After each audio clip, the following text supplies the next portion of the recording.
बेबस माता। एक छोटे से गांव में कमला नाम की एक महिला रहती थी। वह गरीब थी, लेकिन उसका दिल बहुत बड़ा था। उसके पति की मृत्यु कई साल पहले हो चुकी थी और अब वह अपनी एकमात्र बेटी गुड़िया के सहारे जी रही थी। गुड़िया शहर जाकर काम करती और हर महीने कुछ पैसे माँ को भेज देती थी। कमला माँ रोज भगवान से प्रार्थना करती, हे प्रभु, मेरी बेटी सुखी रहे। दिन बीतते गए, गुड़िया को शहर में नौकरी मिली, फिर वहीं उसका रिश्ता भी तय हो गया। शादी के बाद गुड़िया अपने नए जीवन में व्यस्त हो गई।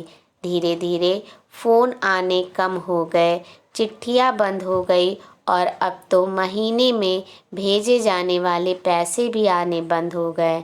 कमला माँ रोज चौपाल के पास बैठती, डाकिये से पूछती, बेटा आज कोई चिट्ठी आई क्या? डाकिया हर बार सिर हिलाकर कह देता, नहीं माँ। वक्त गुजरता गया।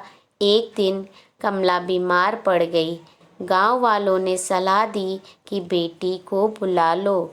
उसने कई बार फ़ोन करने की कोशिश की, पर नंबर बंद था। आंखों में आंसू और दिल में उम्मीद लिए वह रोज़ मंदिर के सामने बैठ जाती, भगवान मेरी गुड़िया को भेज दे, एक बार देख लूँ उसे। कुछ महीनों बाद गांव में शहर से एक गाड़ी आई।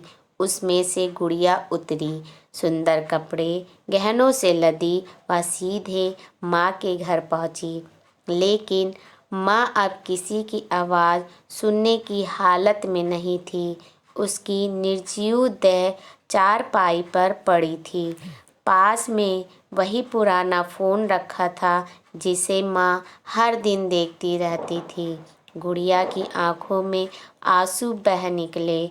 उसने माँ का झुर्रियों भरा चेहरा चूमा और कहा, माँ माफ़ कर दो, मैं बहुत व्यस्त थी। पर अब कोई जवाब नहीं आया।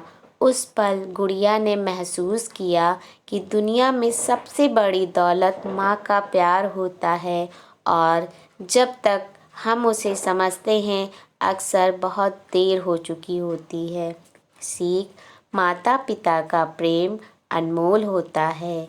उनके त्याग और स्नेह की कद्र करते हुए हमें हमेशा उनके साथ समय बिताना चाहिए, क्योंकि उनकी जगह कोई नहीं ले सकता।